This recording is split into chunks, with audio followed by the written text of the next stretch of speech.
Welcome to EnVision Center News. Today's episode is all about the Clark Fork Food Bank, and our special guest is Kaelene Bear, the director.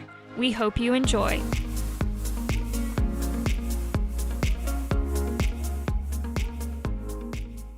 Welcome to EnVision Center News.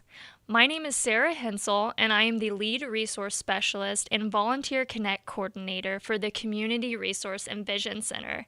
And today I have a special guest with me. Her name is Kaelene Bear, and she is the one that runs the Clark Fork Food Bank in Clark Fork, Idaho. Kaelene, we are so happy to have you here, and we are so excited to bring a bigger audience to know you and the Clark Fork Food Bank.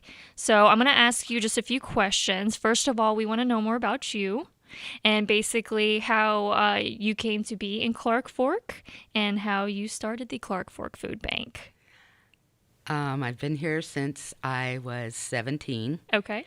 Just recently graduated high school, and my parents made a move up here, and they really didn't want me staying in the city, which was a big city down south that starts with a C in another state that starts with a C. And I had family friends to stay with, but they asked me to come up and help them get settled in. My mother says, give me 6 months to get unpacked. Well, 6 months leaves you right in the middle of December. You don't make a move in the middle of December. No. So 39 years later, here I am. Wow. Still, I wouldn't trade it for the world. And you've really embraced the Clark Fork community. I mean, I can have. tell they love you and they are very appreciative to have you. So how did the food bank come about? For me personally, the food bank came about out of necessity. Okay. There was a time that I was actually a client, and some say I have a gift of gab, a social butterfly. So after I would go there on Wednesday to pick up food, I would go in the back and help the ladies sort and fold clothes. Oh, wow. And one thing led to another, and then I started helping out in the food room. Okay. And then one thing led to 5 others. And That's usually how it goes, right? That's how it goes. So I've been doing that almost 9 years now. Wow. And that's just where we're at now. Yeah. Wow, that's incredible. So the food bank actually was kind of there, and you were a volunteer, and I was a client. Okay, you were a client, and then you started kind of volunteering Yes. from being a client, and now you are, would you call yourself like the main person that runs it, the go-to person? I am officially titled the director Wow. of the Clark Fork That Hope is Food awesome. Bank. Yeah. That is such a great testimony to how you can take somebody from, that ends up being the client to somebody that is now serving others as Right. well. That's Right. great. I love that. So the next question, I know that working a nonprofit is a very tedious process and there's a lot of commitment. I know that some food banks only provide food for clients once a month, but you guys actually do it once a week is when you're open on Yes. Wednesdays from 10 to 2. So can you kind of break down the process of what it takes to run the food bank and how many people you usually need to do it? Okay, we are open on Wednesdays from 10 until 2. Mm-hmm. We have the food room that a client comes into, signs up for. They have to meet an income criteria. Okay. We do have emergency cases. Something happens, we're there. Yeah. And that's what the food bank is all about. Right. Being there when you're needed. And once they qualify under the income criteria, we walk them through the process of as if they were walking in the door, signing their name for the first time, where to go, what to look for, how much you can take, Okay. what you have to do when you're done, because every bit of food that goes out of there is weighed. Okay. We track those numbers. We track them for the commodities program that we're involved in, Okay. which is federally funded. Okay. And we also track them for Second Harvest. Oh. And so a client would come in, we would get them their food. We also let them know that we have a clothing room that is actually open to the public, Right, yeah. that everything in there is free. You come in, you take what you can use, take it home, try it on. If it doesn't work for you, bring it back That's or use awesome. it. And when you are tired of it or grow out of it, bring it back. Bring it back. And we have everything from newborns to polyester. I love that. So, That is so great. and we have been fortunate enough for the last year to have the Community Resource Center involved with us. Yeah. That has been a huge blessing in the fact that it's helped a number of people. Yeah. I noticed, you know, even when Annie was there, I mean, she really bonded with a lot of people. Yeah. Yeah. And people really got, you know, to know her, and she was able to kind of build closer relationships with Exactly. those people. And Because so, you don't deal with them just at the food bank itself. Yeah. These are people, these are your neighbors and Your community friends. members, Yes, yeah. your family. yeah. You name it. And there's no we don't have any hills in Clark Fork. We just have a level playing field. Yeah. And if I can help you out this week, maybe you can help me out next Yeah, week. yeah, absolutely. Yeah, everybody kind of bands together, and That's they're right. always there for each other. That's right. Yeah, that's awesome. So that was actually one of the questions I was going to ask is, you know, I noticed that I came in when I visited, and there was ladies out there folding clothes and you know, all kinds of different toys and stuff for children to come pick up. So what made you guys decide to expand beyond just food and doing like a thrift store there? Okay, the clothing room actually was originally based out of the Seventh-day Adventist Church there. Okay. So they had the clothing room. Okay. So when the food bank moved there, some roughly 14, 15 plus years ago, Okay. they opted to put the two together and have them open on the same day to be Nice. able to help more people with just one trip. Yeah, yeah. Which that totally makes sense. Yeah. I mean, yeah, it's like trying to knock it all out at once. That's Yes. great. So I know that you've made a huge impact on many lives. I mean, I talk to people on the phone and they're like, oh yeah, I know Kaelene. She, you know, she gives so much of her time away and that girl needs a vacation. So you think about Oh, that. huge. Yeah, you need vacation. So what are some future goals the food bank strives for here on out? One of the things that we're in the process of doing right now is for the last 15 years roughly, we've operated under the umbrella of the Seventh-day Adventist Church. Okay. And that is only for the basis of acting in a capacity of a nonprofit, if you will, Sure. for tax purposes or whatever. We used the food or the church's EIN number. Okay. Okay. Yeah. And in the last 5-6 months, we have applied for our own EIN, which is an employee identification number. Yeah. We have become incorporated through the state of Idaho, Nice. and we are in the middle of the paperwork to become our own 501c3. That's awesome. And that, once that process is completed, that will open up so many doors for us Oh, yeah. as far as grants are concerned, because Yes.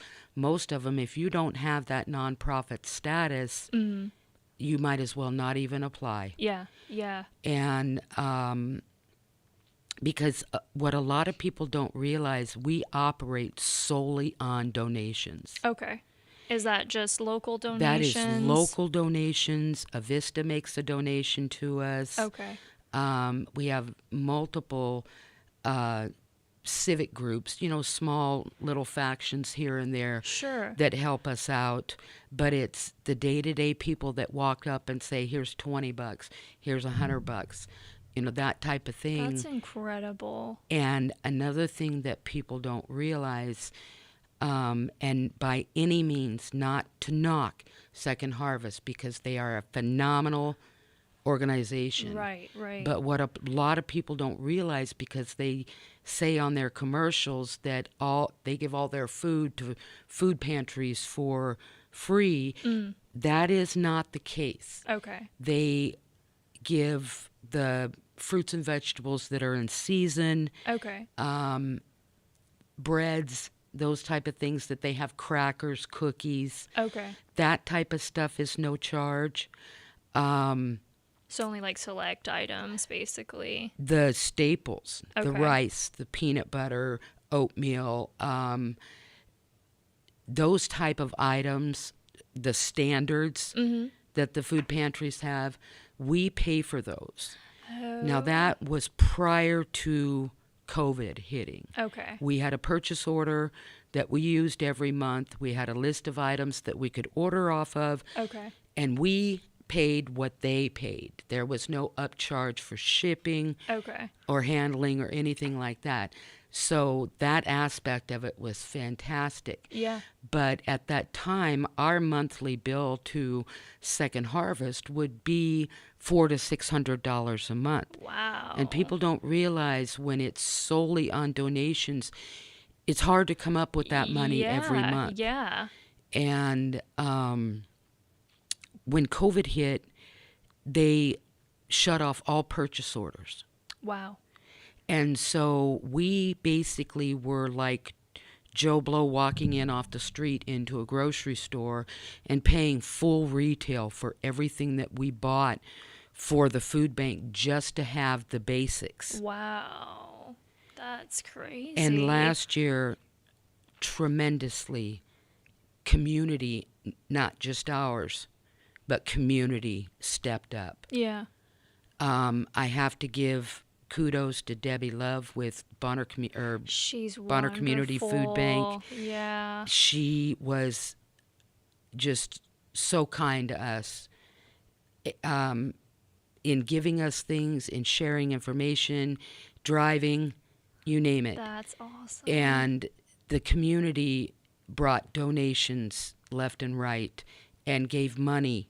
And it was phenomenal. That's great. So it really closed that gap that you It guys did. were It experiencing. did. Yeah. And even though this year we're still kind of dealing with some of the effects of that, Okay.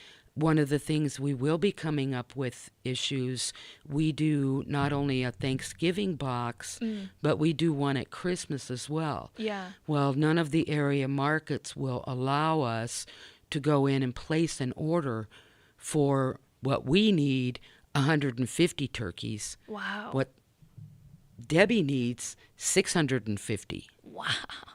And that's not counting our walk-in donations. Wow. And so we're going to have to run out and pay regular full retail price to be able to provide Thanksgiving dinners Wow. for the families that we do. Yeah. So those are things, that we worry about. The week before Thanksgiving last year, I was in Sandpoint every day just buying all the little stuff that went with it, because daily there was only so much on the shelf. Wow. Yeah. Mm-hmm. And we weren't expecting that. Yeah. This year I got a little smart and I started earlier. However, Time. we've already started trying to pull turkeys in, because it's just... And there's a lot of shortages right now on Yes. food. Yeah. Yeah. So that's going to be a big issue. So with you guys getting the nonprofit status, that could definitely help the game as far as like more funding. more funding, Yeah, more grants, funding. and Yeah. federal funding, yes. Because it is, I mean, I can't even imagine. It's really hard just to be able to make it just on plain donations alone. Right. And So- the fact that we've become our own entity now, we have drawn up a use agreement with the church, Okay. which means that we pay insurance now Okay. to cover accidents of anybody, whether they're volunteering there or it's a client coming in and they Yeah. slip, or any number of things. Any of our volunteer drivers, if they are using their own vehicle to go pick up a donation, whether it's something that somebody else has donated or they're on a shopping excursion for the food bank. If they are involved in an accident, they're covered under our insurance. That's incredible. So there are lots of Added pluses. benefits. Right. So, and that's another thing is that I know that you guys are always looking for volunteers. Yes. Tell us what are your biggest needs as far as volunteers and what they can do and what you're looking for right now. Our biggest need for long-term volunteers are drivers. Okay. Drivers that have their own vehicle, possibly have a small utility trailer. Oh, okay. Once a month, we pick up produce, box goods, dry goods, canned goods from Second Harvest here in Sandpoint. Once a month, we pick up commodities down in Coeur d'Alene. And then every Sunday, we pick up from Yokes. We have Susie, who is a phenomenal volunteer. Yeah. She and her husband go to church out in Clark Fork on Saturday. So they bring out Saturday's pickup from Yokes. Okay. And then Jerry, who's been doing it the longest out of all of us, close to 20 years, he comes in every Monday, so he picks up on Monday. And Sundays, my honey, Scott, and Nancy, who's another fantastic volunteer, they alternate Sundays. And it gets a little difficult sometimes with the amount of extra stuff. Yeah. I thought this would be a fun little volunteer thing to do, and it kind of, we touch it every day. It's a job. This not is just an adventure. Yeah. In one form or another. Yeah, exactly. So we are always looking for drivers. Okay. Those that can commit a month at a time, a specific week or two of the month, but they need that vehicle and the small trailer to be able to haul the produce food and everything back and forth. Exactly. Okay. The summertime generally tends to get a little lighter on volunteers because kids are home from school. People have vacations. Yeah. They are involved in a lot of other things that those are their busy times. Sure. And I am forever in search of people that like to take care of fundraisers. Okay. We have never had a fundraiser for the through the volunteers for the food bank. Okay. And this year I would like to do a fundraiser. Yeah. That's a fantastic way of involving communities, bringing them together, and raising money for a good cause. Yeah.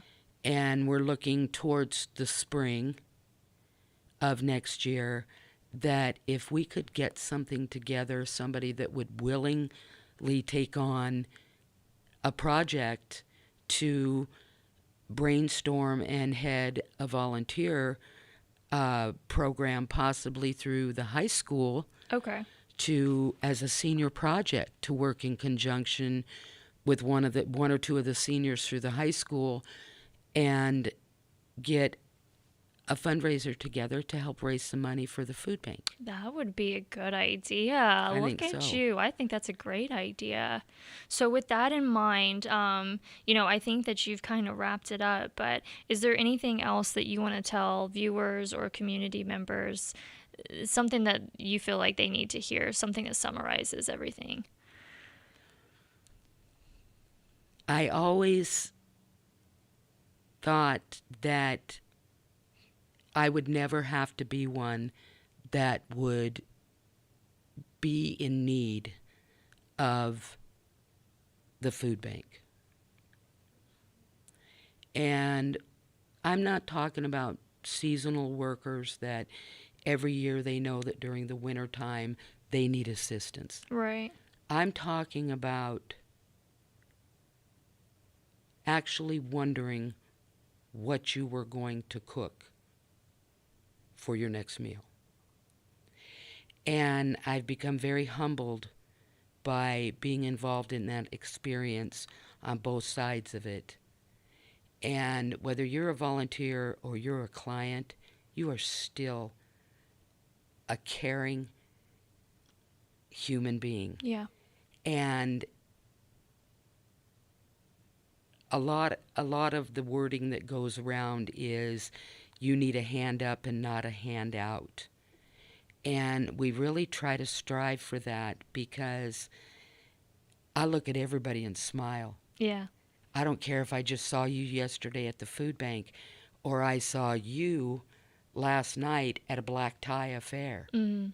You're the same people to me. Right, right. And that's what it has to be. These are people that sometimes it's very difficult for them to admit that they need help. Yeah, yeah. And we are there to let them know we've all been there. Yeah. And I think that makes a big impact on somebody's life when they can see that you've gone through the same thing too. Yeah, to have that compassion, that empathy. The empathy. Exactly. Yep. Kaelene, I am so happy that you came here. Thank and I'm you. so glad that we can bring more awareness to the Clark Fork Food Bank, because sometimes Clark Fork can be kind of like the forgotten community. And there's a lot of wonderful, special people out there. So, I highly encourage our viewers to even go on the Clark Fork Facebook page for updates. And then, once we get the Volunteer Connect thing set up and we're going to post some of those volunteer opportunities, please go on and commit your time to the Clark Fork Food Bank. I mean, you guys do so much. We also have an actual Facebook page. Yeah. The food bank, under Clark Fork Food Bank. Yeah, and so that's a great place to get updates, to know what's going on, to also know about volunteer opportunities as well. I'm discovering so many people that didn't even know Clark Fork had a food Yeah, bank. yeah. And they've been there over 20 years. Yeah, yeah. And you don't have to be from Clark Fork to participate. We take from Pack River all the way to the Montana line. Right. So that's, wow, I'm so excited about your goals and your accomplishments that you guys have done so far. And, we're excited for what's going to happen next with you guys. We appreciate you're going to make a big impact. To be able to come and talk with you. Well, thank you, Kaelene. And we hope you enjoyed this episode, and we look forward to seeing you next time. Thanks for listening to today's episode. For more information, you can go to crecIdaho.com. Please like, share, and subscribe. We will see you again soon.